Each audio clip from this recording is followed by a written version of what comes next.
Welcome to another episode of the CPG Guys podcast. Our co-hosts, Sri Rajagopalan and Peter V.S. Bond, explore how brands and retailers engage with consumers online, in-store, and everywhere in between. And now, here are Sri and Peter. Hello, everyone, and welcome to another episode of the CPG Guys podcast. I'm your co-host, Peter V.S. Bond. I'm also the Vice President of Retail Strategy at Power Reviews, a product rating and review software company. And as always, I'm joined by my co-host. He's an e-commerce veteran of great companies like J&J, Revlon, and PepsiCo. He's also an accomplished entrepreneur. I know we won't get to the beginning of the interview without him telling us about his newest venture, ZenFuel. But in metaphorical terms, he's the Cointreau to my tequila, the Wally Cleaver to my Eddie Haskell, and the Phil Esposito to my Bobby Orr. Boy, are those some good throwback terms. Please join me in welcoming the man known as Sri. Sri, how are you today? Far too kind, Peter. Thank you as always, and a pleasure doing the show with you week over week. When I'm not doing this, I've also helped launch ZenFuel, a 100% natural supplements brand to help aid your sleep, energy, better movement, stress and anxiety relief, and male wellness. Do check it out at www.zenfuel.com or simply search ZenFuel on Amazon, and that is ZenFuel, ZenFuel, where your happiness is our ambition. And today, this is not a paid advertisement, but I've been using ZenFuel ZenSono for the last 4 weeks, and my sleep has never been better, honestly, Sri. So yeah, go. I was a little skeptical, but you've delivered, so I really can't complain. We're excited. Before we get to our interview, look at that. Today, Peter and I are so happy to have you, our special guest. I'll wait for Peter to do the intro. We can't stop talking over each other. I know, this is what we do. Before we get to the interview, let me remind our audience that you can find all of the content we create at the CPG Guys, be it our audio podcast on any one of your favorite platforms. We have a YouTube channel that includes playlists from our Profit series, our Retail series, our Women Leadership series. There's just a whole lot there. It's all free. Just go to cpgguys.com. You can find it all. And we want to also promote some other great podcasts that you should definitely add to your playlist. Today, we want to talk about Brave Commerce. It's actually hosted by Profitero's President, Sarah Hofstetter, and Micmac CEO, Rachel Tipograph. And they discuss relevant e-commerce topics of today with a whole host of industry luminaries. It's Brave Commerce. You can find it on pretty much any podcast platform. Give it a listen. We like it. We think you will too. So I mentioned Profitero. Well, guess what? Our guest today is the Senior Vice President of Marketing from Profitero. They are a SaaS solutions company that helps brands manage the 4 Ps on over 8,000 retail sites across 50 countries. Now, Sri, I don't know if you know this, but the very last question, we're going to ask our guest to either name all 50 countries or all 8,000 retail sites in reverse alphabetical order. But we're not going to be that mean. We're not going to be that mean. 50 countries, he's going to get lucky and get them. But 8,000, let's go for that one. I think so. But we are going to ask him in a second about his business. But like me, he has a deep background in both market research, having worked at Nielsen, and a tremendous amount of loyalty experience at Afanova and getting loyalty up at Staples. I know it's going to be a really lively conversation. I'm excited about it. So why don't we welcome to the CPG Guys podcast, Mike Black. Mike, how you doing today? Doing great. I gotta say, it was been a pretty exciting week for me, quite honestly. I think it's been a fascinating week from an e-commerce perspective. Both from retailer earnings, but I think the announcement of Amazon Pharmacy. So these are the kinds of things that break up the monotony of speculating about Black Friday, which has been pretty much the last couple of weeks. It's good to have some exciting news in between then. Yeah, absolutely. I would add to that the fact that Fresh Direct being acquired by Ahold, another big piece of news that's right on the heels of the Amazon announcement. There's a whole lot of stuff going on right now. And then last week we had BevMo being acquired by GoPuff. Wow, there's so much going on in the industry. So thank you for that. Peter, we just missed one though. What did we miss? The official Monday launch on Amazon of ZenFuel. I'm going to edit that out of the actual in post-production. Sorry, Shri. Just kidding. We've got a lot to discuss, but before we get into that, Mike, why don't you give us a little bit of background about what Profitero does and what your role is in the organization? Yeah, absolutely. So Profitero's tech platform basically helps brands benchmark their competitive performance on retailer websites and provides insights to help them grow faster. So you might be thinking, well, what does that mean? Well, the best way that I compare it is, you guys well know as the CPG guys, pretty common practice in retail to walk the store and really check out the shelf. Looking at where is your product placed, you have, what's the pricing like, making sure that you got the right products on the shelf. And that's effectively what our technology does. It's the digital equivalent of that. And so what we're doing is we're an e-commerce manager is able to log into our platform and understand, where are they showing up on retailer websites? Are they in stock? Where are they ranking in search results? What is the quality of their content? What kind of reviews are they getting? Any lever that can influence the decision to buy, we're monitoring that for brands, and we're serving up alerts to basically tell them when there's an opportunity. And that opportunity could be, hey, you're out of stock, and you can reach out to your vendor manager and get that fulfilled. Or the opportunity could be like competitors bidding on your keyword and has knocked you off page one, which we know is like basically a death blow for brands these days. So all of that we're providing in an actionable platform. And then on top of that, the other thing we're doing is we're estimating market share for brands on Amazon. So, everybody in CPG world is familiar with Nielsen and IRI and the ability to get that item level market share and that competitive sales. We're filling that gap on Amazon using algorithms to estimate that. So when you put those two things together, being able to look at the full funnel and then being able to actually line that up with granular sales data, it basically is providing this sort of action of telling you, like, what can you be moving to get those sales every day? And that's really what we're about. Mike, what I want to call out even before we go into this Q&A kind of mode is I spent years in e-com leadership struggling with market share. It was a question I'd get asked all the time.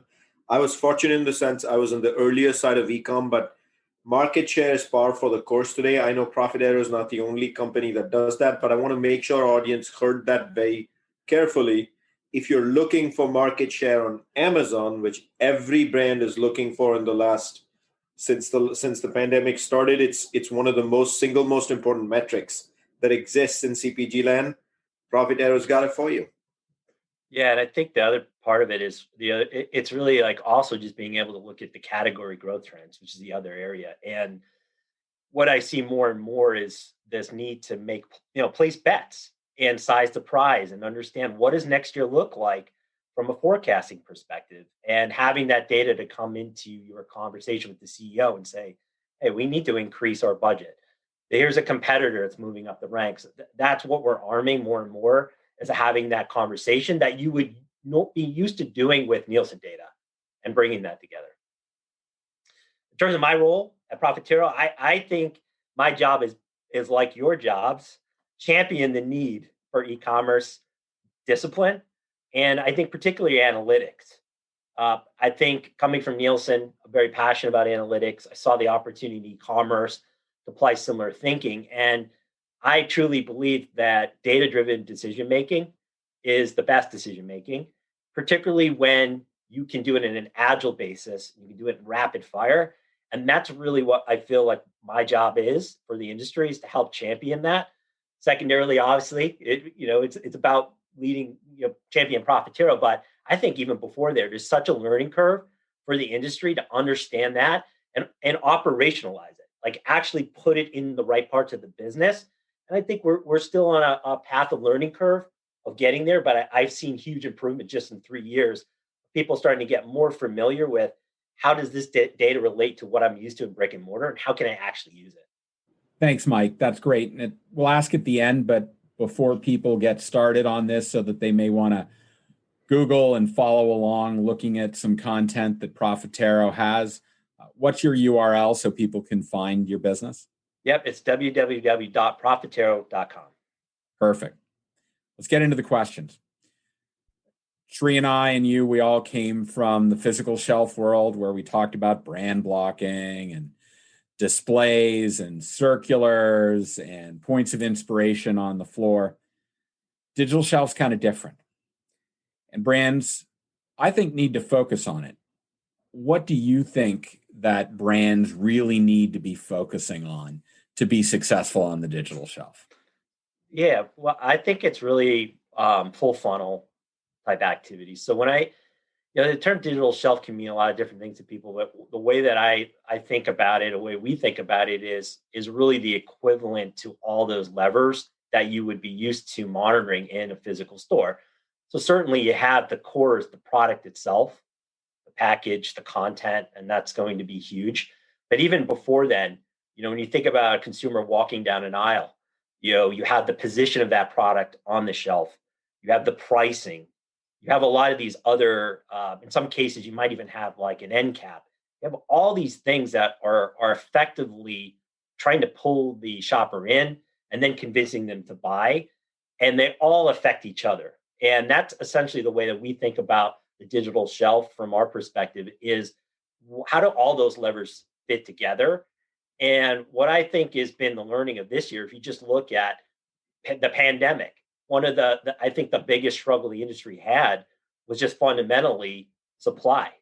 And we saw that early in the pandemic where there was so much pressure put on a supply chain that wasn't ready to handle it. And I think it caused the industry to sort of wake up and say, wow, this is something we need to pay attention to. This is something we need to invest in. And so I think one of the things that we've been championing for a long time, and it's shown through in all of our research as probably the biggest lever that's going to dictate your success is availability. And what that means, and we've seen that play out in a couple of ways. One is not being in stock obviously will hurt your sale at that moment. But what we saw through the pandemic was that it actually affected your placement. And we saw in some cases that it would take a substantial amount of time to actually catch up. If your product was out of stock, it could actually take you 6 to 7 days to recover that position on the shelf in search results. So now you have availability affecting placement and findability. And then on top of that, we also saw it affecting loyalty and switching. And so we actually looked at some of the key categories that were hit hardest out of stock. We saw clear switching to other brands, and that switching and that loyalty didn't come back right away. And so now you wake up and you say, wow, it's more, digital shelf is more than just having the right content. We have to think also about the supply chain. And I think that's one of the big areas of investment that we're starting to see in our clients is learning to operationalize that data and also using that data to start to go into the teams and the supply chain teams and kind of teaching them about that. And particularly, and maybe even coming out with alternative supply solutions as a result.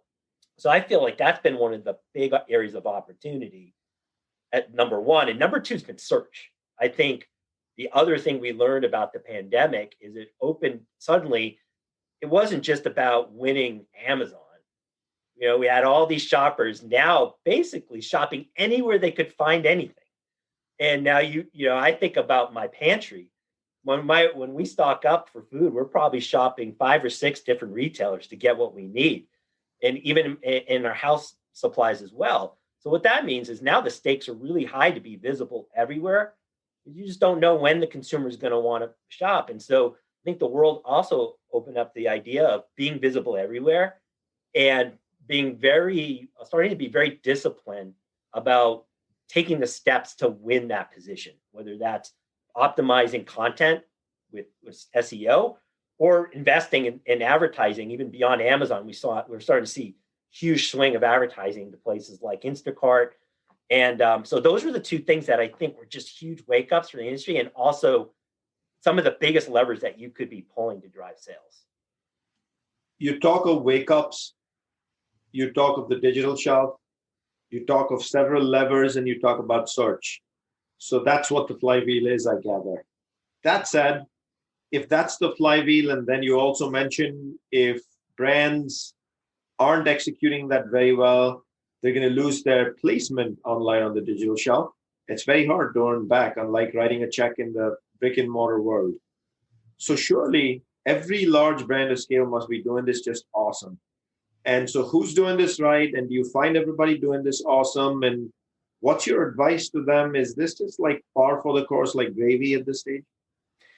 No, and the companies that do this really well have this mindset of what I would say sort of a war room mentality to e-commerce. And a particular company that I get a lot of inspiration from, a client of ours, is Masterlock. And one of the things that they have done is essentially build this war room mentality of huddling up every day to understand how has their position changed on the retailers. They're all what kind of reviews have been left on our site, because in some cases you can get penalized for having negative reviews.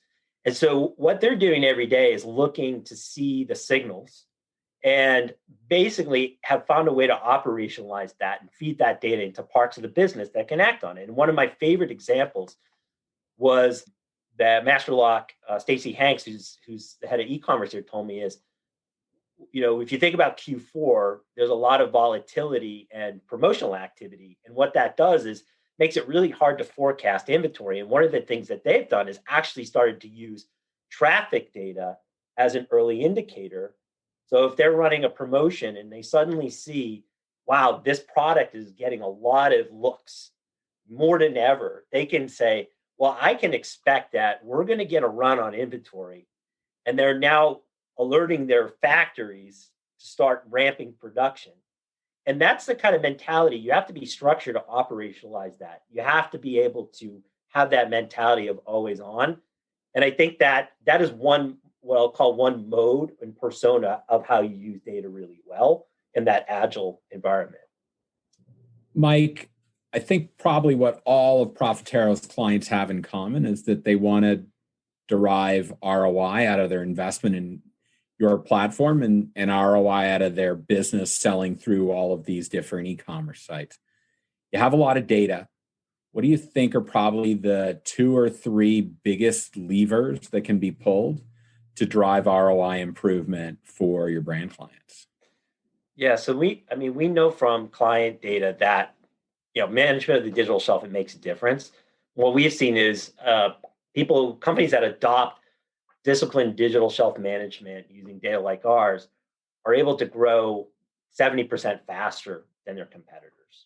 And that's really about being able to action on that data. And I think there are three big levers. And you get back to your point about the flywheel. The way we think about the flywheel is availability, traffic, and conversion.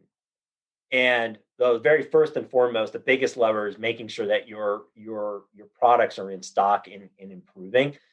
And we talked a little bit about the example of if you're out of stock, what we see is potentially if you're out of stock going from a 90% rate, let's say, to a 30% rate, we see about a 42% loss on average of sales over that. So if you can stay in stock and just get those rates up higher, and even just be faster in responding to your inventory, that's going to be a huge lever for you. And so you have your availability as your core. The second thing is you want to drive traffic to that. And that's where you're really playing with the lever of search placement, like we talked about. One of the things, I can't claim credit for this, but one of our clients has a great quote about search, is that you can bury a dead body on page 2. And I think that's one of my favorite quotes because it's so true. Like the delta. Write that one down. Yes, that's a great quote. And the what we've seen, and we measured this, is if you could take a product from page 2 to page 1, you're going to increase sales about 50% for that product. You can move that product from page 2 to the top 10 spots, we're talking about an 86% increase.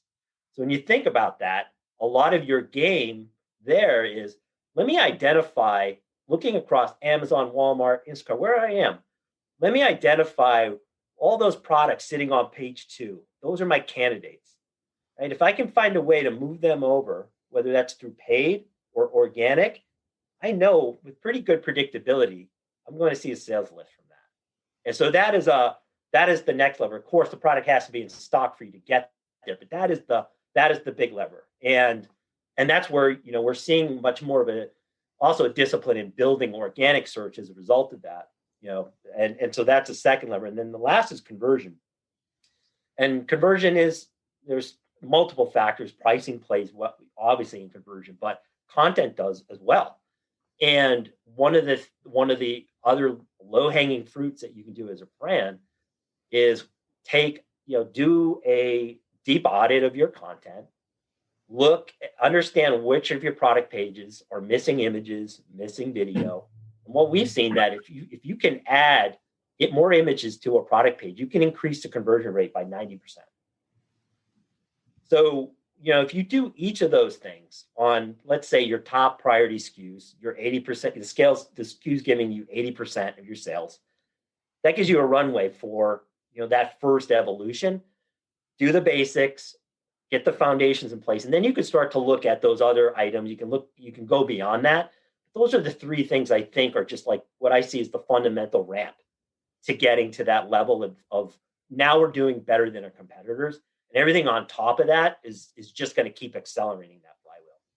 I'm amazed as I go to look at PDPs, how many brands have a hero image and haven't included alternate images of their product. It is the most important part of the product page. Your research shows that. I've seen research from the Baymard Institute. And if you don't have additional images to help dimensionalize your product for people who've never picked it up and understood, you're missing the boat there, and you're knocking yourself out of the game. So I'm with you on that content component. You mentioned out of stock quite a few times, and I know Profitero has recently published some very interesting research on what happens to the digital shelf when you go out of stock. Unlike the physical shelf, when you go out of stock, you can refer the consumer over to a adjacent SKU which sits within a facing or a couple facings away.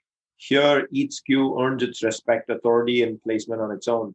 So we're in a whole different ball game. Could you educate our listeners, and Peter and me, on some of the learnings, including some of the metrics from that research? Yeah, I think there are three metrics, and some of them I alluded to earlier, but I think the first was just understanding the dimensionalizing. What happens? What is the sales loss that you can see when you go from a 90% to a 30%? We actually saw a lot of this in the pandemic. We were tracking stock rates across some of the key categories, and there were just massive jumps in out of stock rates, not surprising. And in some categories, you're still seeing them. But just if you go from a 90% let's say 90% stock rate to a 30% stock rate, we saw a 42% loss in sales on Amazon. And so there's obviously a sales dimension to that. That is a whopping large number, 42%. Yes. And then we thought about it, well, how long does it take for me to get back to that? And what we found on average, it took about 3 to 4 days to get back to that sales volume after being out of stock for 1 day. And so so you gotta take time to get back to that. And I think, to me, the more surprising thing was what that did to your search placement, because now you're talking not just about sales, but you're also talking about brand visibility and talking about the loyalty and the switching behavior, right? And what we saw is that if you were out of stock for 2 days, 2 or more days, it took about 6 to 7 days to get back up in search position on Amazon and Walmart. So those are some of the stakes. And why we publish that data is actually to give e-commerce people ammunition. That is like the reason why we produce this, because so many times they're trying to educate their executive teams or the supply chain teams to say this matters. And so that's why we look into these things, to help e-commerce managers have some ammunition, walk into a presentation, share it, and say, you know what? All of our jobs matter to e-commerce, and that, a lot of e-commerce teams are the lone champions, and they need to have everybody work as a team. And so we publish these things so that they can get that buy-in, and it becomes a team sport. Everybody's job, you could take the Amazon flywheel, the website, the retailer flywheel, you could find all the departments that ladder up into that, and it becomes a team sport. And that's why I feel like you need the data, you need the research, you need people understanding what's at stake and what the potential opportunity for gain is. Well, Sri and I love to gobble up data. It is the basis of our friendship when we started. It has championed our relationship for 20 plus years. So kudos to you on that. So let's continue down the line of data and insights. I heard you mention a couple of times today product ratings and reviews. Mm-hmm. No, that's my flywheel. So let's get into that. I hear through some of my sources at Power Reviews that Profitero is about to release some research on the impact of ratings and reviews. Can you give us a little tidbits in advance? We won't tell anybody. Okay. Our audience is only a couple thousand strong. Don't worry. All right. Well, for you, I can share a little bit. So I think we talked about the importance of content.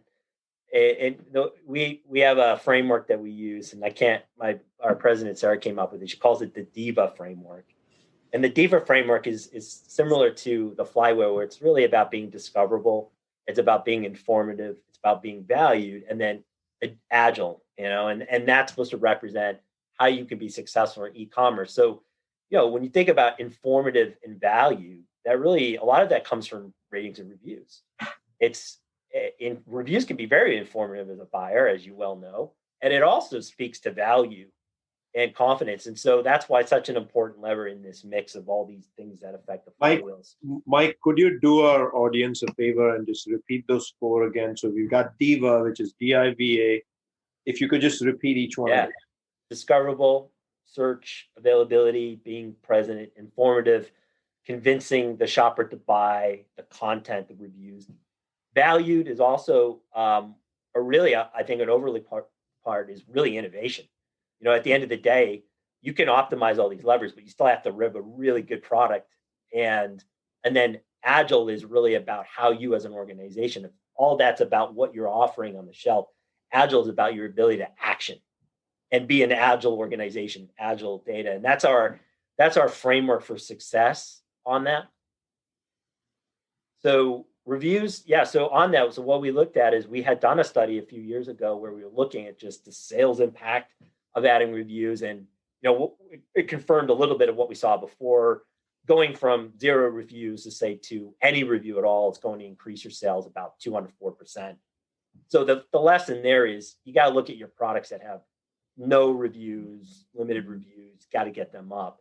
I think what we did differently this time is we also looked at velocity, review velocity.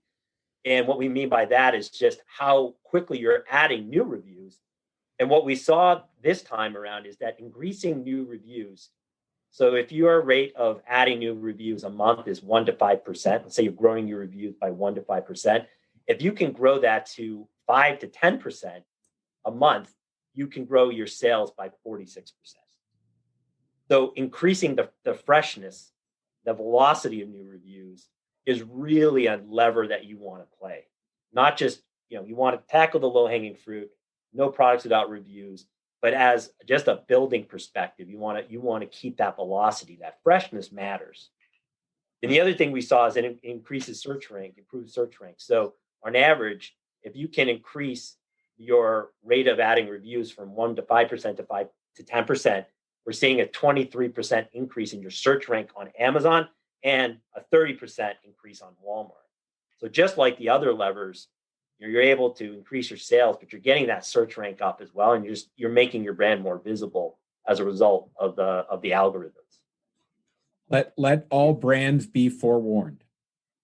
It's not just about getting a lot of content.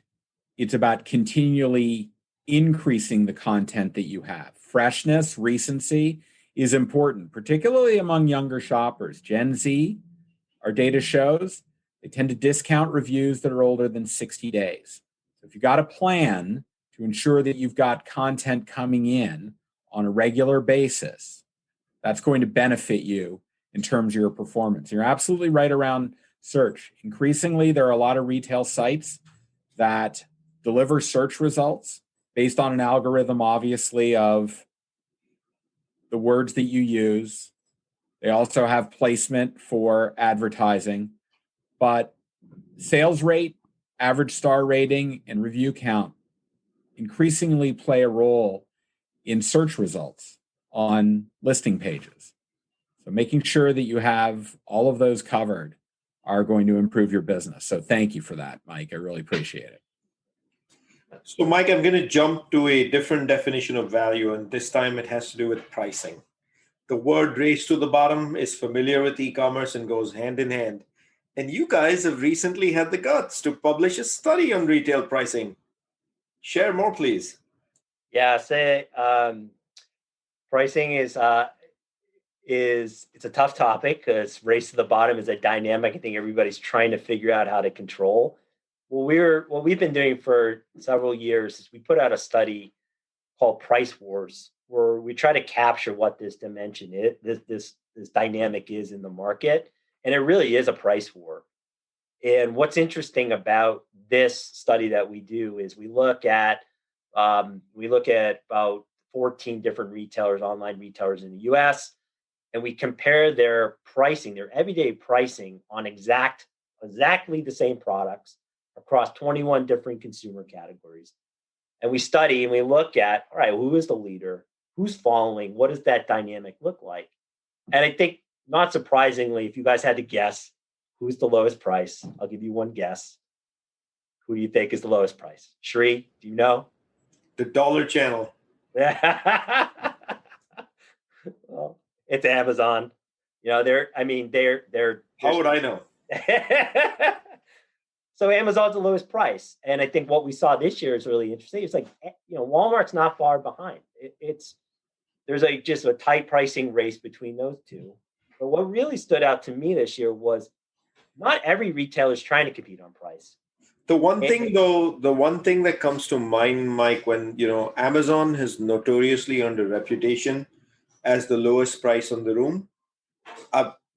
Personally having tracked them for close to a decade at this stage and having negotiated across the table with buyers, etc., my humble personal learning with Amazon being the lowest prices, it's the lowest declared price. Brands are working with many retailers via coupons and so many other vehicles to probably have lower prices than Amazon. Right. So I think it's wrong to declare Amazon as the lowest price in the room, but if you caveat it as the lowest visible price, like map, like advertised price, we're in a different conversation. That's a fair point. I think the interesting thing out of that, and it's not just about who's the lowest price. I think it tells you a lot about the strategy of different retailers. And that's what's really interesting to me is, this year, it's very clear to me that Target in many categories are charging a lot more just on that listed price. And I think a good example of that is food, 20% more expensive on an everyday price than Amazon. Vitamins and supplements, 25%. And what's really interesting to me is here you are in this really supposedly competitive promotional world we're in. And you have the guts to charge that much, and you're getting it. I mean, if you look at their sales, their traffic was up, their basket size was up, and now on top of that, they're getting a premium price. That says a lot about how you differentiate and why you build a brand, why you do the things that you do. And I think that's telling to me is that you don't all have to play this race to the bottom game. And some retailers can really, I think if you can command a premium on that, that means you're working on all cylinders and doing really well. And it tells you a little bit different about the difference in shoppers as well. So for me, I look at this study, it tells us about what the retailer strategy, what they're thinking of. And that's one example. The other interesting thing is, I think it was this week when we launched the study, it was almost the same day that Amazon came out with Amazon Pharmacy. And sure, that's a lot about prescription drugs. But the other thing about that is that's going right directly after convenience store business, CVS, Walgreens, that really enjoy a very healthy profit. And so what's interesting is, again, you could say on one hand, well, Amazon's really getting into that prescription business. But I also think they're really good at exploiting inefficiencies in the market when it comes to pricing and looking at businesses and saying, hey, these guys are getting a lot of margin. I'm going to come in there and take it.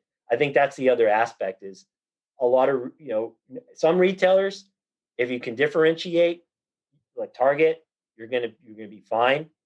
But maybe there are still some other retailers out there that we're gonna have to find new ways to differentiate, and might lose a little bit of that cushion they've enjoyed for a long period of time. You guys get to work with a heck of a lot of brands. So you get to see brands that do a really good job of using data. I heard you talk about some earlier, and some that may not. What differentiates the ones that are really good with data and the ones that aren't?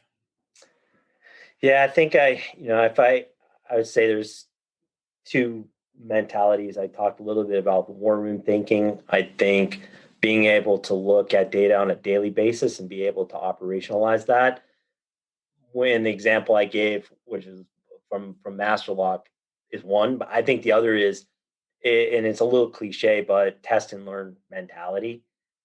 And I think what I've really seen work well is when you actually carve out time to say, we have a theory, we have a hypothesis that maybe if we start looking at traffic and conversion data, that we could actually target products that we're not normally targeting. And a good example of that is, you can look at a product that has an amazing conversion rate, and we see this all the time, but it's just not getting traffic. And you might not see that in the signals unless you really look for it. And, we've had clients, and a good example of that is a client we work with in the UK, Mayborn. They make Tommy Tippy and a lot of the baby supplies. Yeah. They set up a test run. They had a hypothesis. It was basically like, we are the biggest owner of share in this category. I'm not sure our advertising spend on these products is going to continue to make us grow. So maybe we should change our strategy. And they had a hypothesis that was basically, well, maybe we can use some data to see if there's some under leveraged part of our portfolio that just isn't getting it. And they had that hypothesis. They used traffic and conversion data to look, and they found some products that, sure enough, really great conversion rates, just not getting that visibility. And they were able to make some bets and change, allocation to those products, and they're able to get great share growth. And so they sort of blew up this assumption, which is, let's go into 2021 and change our, let's decrease spend on these core products because we're not growing anymore. And now they've had to revisit their strategy. And that comes from just having a hypothesis, creating a test and learn environment, and having that data that's granular enough that you can look at those variations. And I think that's the opportunity, that test and learn mentality, that scientific approach. I see a lot of brands that when they operate that way, they're just able to crack the nut on something that no one else has thought of and then excel. So, Mike, you are no e-commerce rookie. And in fact, you've been with Profitero 3 years. You've seen the whole CPG industry and retail twist and turn towards omni-channel retail from its days of brick and mortar. But in 2020, what's been the significant change you're observing in brands and retailers in this space? Yeah, I think it's, and I know I've heard you talk about it. I think it's actually a lot of internal stuff. It's organization. A lot of big change, I would say, is, I think the biggest change that I've seen is throughout the pandemic, people in the organization that had thought about e-commerce a little bit on the side woke up and said, wow, this is now central to my business, in my business unit. What does that mean? Who do I have to talk to? It's no longer the 15 special people sitting in the basement of the 18th floor. Right. And suddenly e-commerce people became the most popular people in the organization, right? And that was really good. In a way, some client of ours described it as a little bit of like, if you ever seen a kindergartner or first grader play soccer, right? They all gather on the ball, they all bunch up, and there was this moment where everyone in the organization is kind of like crowding up on this ball of e-commerce, which is all good. And so I think it's this mentality, and I think what that has meant is for an e-commerce folks, a lot of their job of being an educator is accelerating, and they're now really starting to get a little even more permission and influence to go talk to teams and advocate and get the data in their hands. And I think that's been a wonderful thing. I think we're still at the early stages because I think everyone's still learning. But I think there's going to be a huge shift going into next year where at the business unit level, people are going to be talking about things like search and understanding what they mean. They're going to know the vocabulary and be able to actually look and act on that data. And I think 2021 will be a huge year of just getting that knowledge disseminated. And the companies that do that well and do that fast will have a massive advantage in the long term. Some of us have waited for this day. Be careful what you wish for.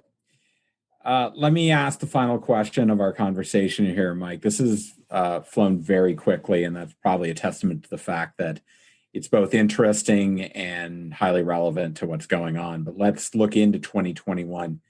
What do you think are going to be some of the key challenges, big issues that we're all going to have to solve for, and particularly where you'll be focusing your attention?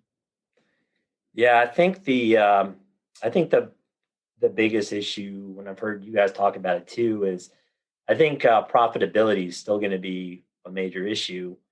Because I think the way that I kind of think about it is I think of profitability a little bit as like part of the funnel. You have this sort of model where it's like, all right, we talked about the flywheel, which is availability, traffic, and conversion. Unless you're doing those things for profitable items, you're not going to be there for very long. And I think that's part of the struggle. I think, in the early stages of e-commerce, depending on your maturity, the idea is, let me take the assortment I have in store and let me put that up online. And let me just drive a whole bunch of traffic to it. And I think that's shown to be a very dangerous behavior because you might get, crapped out, you might get delisted. It's just the economics don't work. So I think the funnel almost is being flipped. And you have to start with, hey, let me find profitable items. Then let me make sure that they're in stock. And let me drive traffic and let me operate conversion. So I see that mind shift changing. Part of it is really thinking about maybe we have to get to the point where we really have different products for different channels and having kind of an e-commerce first mentality and a very channel specific mentality innovation. Also, that goes to price pack, really looking for that sweet spot of what is the pack that's going to be very profitable.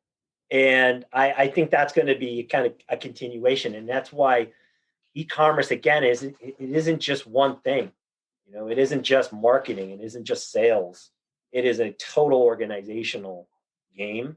It's going to require really smart finance people. It's going to require your innovation team all being involved. And I think that's where I think we're still all trying to crack the nut in 2021 on that. Oh boy, that's a lot of work. I thought it was just selling on Amazon 1P.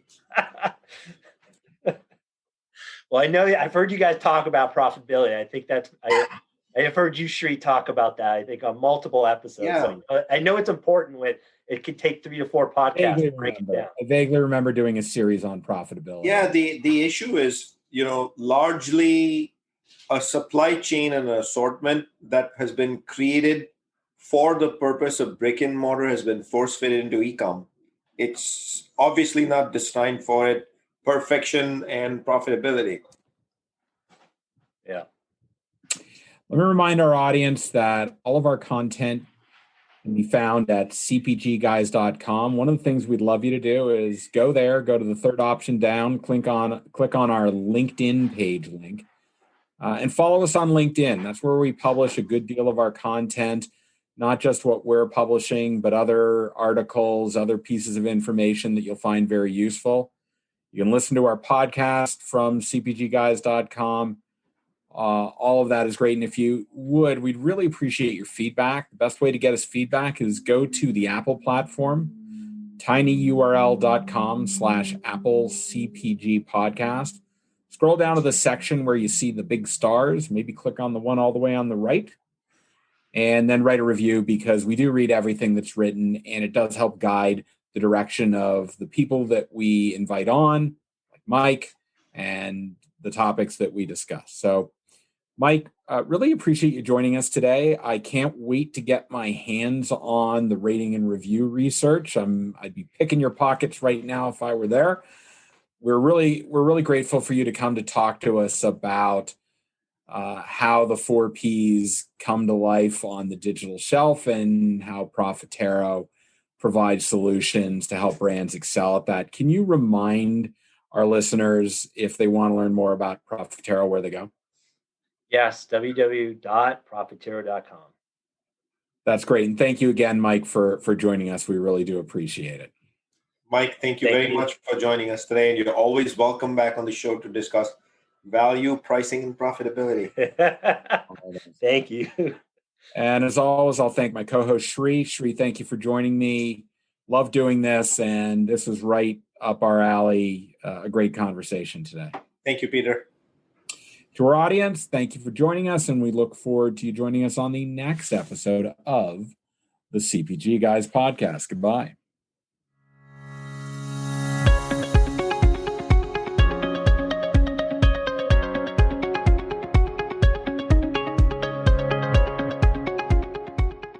The content in this podcast episode is provided for general informational purposes only. By listening to our episode, you understand that no information contained in this episode should be construed as advice from CPG Guys LLC or the individual author, hosts, or guests, nor is it intended to be a substitute for research on any subject matter. Reference to any specific product or entity does not constitute an endorsement or recommendation by CPG Guys LLC. The views expressed by guests are their own, and their appearance on the program does not imply an endorsement of them or any entity they represent. The views expressed by CPG Guys LLC do not represent the views of their employers or the entity they represent. CPG Guys LLC expressly disclaims any and all liability or responsibility for any direct, indirect, incidental, special, consequential, or other damages arising out of any individual's use of, reference to, or inability to use this podcast or the information we present in this podcast.